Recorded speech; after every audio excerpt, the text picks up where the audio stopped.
Elle a contaminé plus de 170 millions d'êtres humains et fait près de 4 millions de victimes.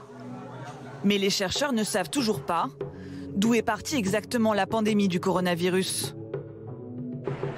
Tous les regards sont tournés vers Wuhan. C'est dans cette ville, du centre de la Chine, qu'on pense avoir identifié le patient zéro en décembre 2019. Mais une possible circulation du virus, dès le début de l'automne, aurait pu passer sous les radars.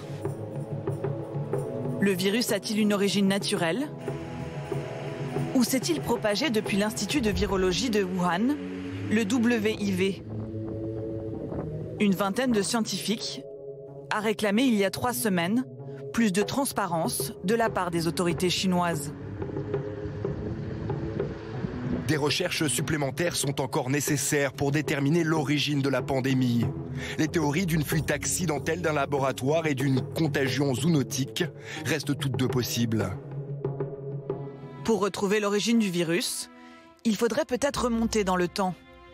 En 2012, 6 ouvriers travaillant dans cette mine de cuivre sont hospitalisés. Ils souffrent d'une pneumonie sévère. 3 d'entre eux perdront la vie. À l'époque, les autorités parlent d'un champignon plutôt que d'un virus. Mais en 2016, les chercheurs du WIV identifient dans cette même mine un coronavirus quasiment identique au Covid-19, le RAG13. Depuis le début de la pandémie, pourquoi est-ce que la Chine interdit l'accès à cette mine? Des chercheurs indiens pensent avoir la réponse.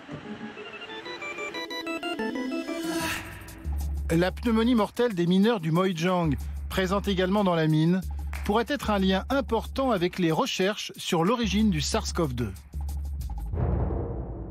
Dans ce brouillard, un scénario encore plus inquiétant.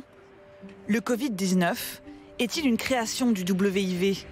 Fin 2015, le laboratoire chinois publie une étude très controversée sur la fabrication d'une chimère, un virus construit à partir d'un coronavirus de chauve-souris, adapté aux cellules humaines. Cette recherche, financée en partie par les États-Unis, aurait été poursuivie courant 2019. Fin mai, le nouveau président américain a demandé à la CIA un rapport sur toutes ces interrogations. Nous avons été assez clairs, non? Cette administration n'a pas eu accès au laboratoire. Vous savez, la Chine n'a pas été assez transparente. Nous disons depuis longtemps que la Chine doit donner un meilleur accès au laboratoire, coopérer plus étroitement avec les enquêteurs scientifiques, et nous ne pensons pas qu'elle ait respecté ces exigences.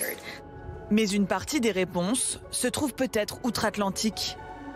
Dans une note interne qui a fuité, le département d'État américain demande à ses services de ne pas pousser l'enquête, par crainte, dit-il, d'ouvrir une boîte de Pandore.